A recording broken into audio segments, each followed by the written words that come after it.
Hey, Rick. Hey Sharon, how you doing? Good, good. Talk to me today about um, pre-approvals. I constantly am telling my clients, let's get your pre-approval done. Let's and just expressing some of the power behind it. But I'd like you to tell us from the lender's perspective, from the mortgage broker's perspective, what a pre-approval is, what it is not. Okay. Well, a pre-approval is basically going to hold the rate for the client for usually 120 days. Mhm. Now, there's a caveat. You have to be closing within 120 days from the date you get the pre-approval. Right. Uh, but what it is not is it gives so it tells you how much mortgage you can qualify for, and I will review all the client's paperwork and so forth to make sure that they're not basing their income on things that don't necessarily qualify as income. So, for Right. example, a client maybe has worked at a place for 6 months and they get bonuses or commissions and things like that, which is great. But if we're going to use that, we need a 2 year average. So if they've only worked there for 6 months, then we can't use that income that they get from commissions and or bonuses, right? So that's why it's very important that I check over all the documentations to catch any problems that might arise with people over declaring their income in that Mhm. example. That's one of the big problems with like the 5 minute online Yeah.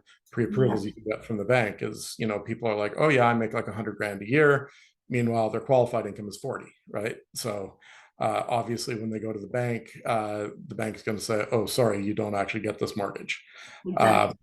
but yeah, so it's very valuable because it lets you know how much mortgage you can be approved for, and it holds the rate, which is especially important in this raising rate environment because by holding the rate, it also guarantees your ability to qualify for that mortgage. Whereas, if rates go up again next month, then maybe you no longer you will no longer qualify for as much as you did this month. So it's good for that. What it does not do is guarantee that you will be able to get the mortgage for the property that you want to buy, because that property has not been pre-approved. You have, but your property has not. Right. So uh, there's a very good chance that the lender will require an appraisal. And if that appraisal comes in low, so let's say you buy a property for 750,000 and it comes back that the property is really only worth 650 as far as the appraisal is concerned, then that is all the lender will lend on is 650. So that means you have to come up with that extra 100,000 on your own. So Right. that's why it is, and I know you're very good with this, Sharon.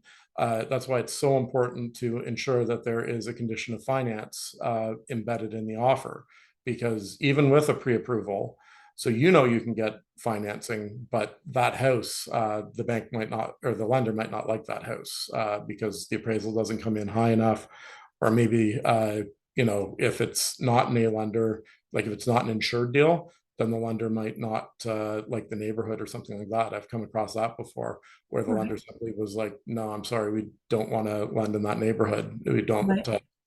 Because if it's not insured, then it's the lender that's on the hook if it ends up going power of sale or something like that. So yes,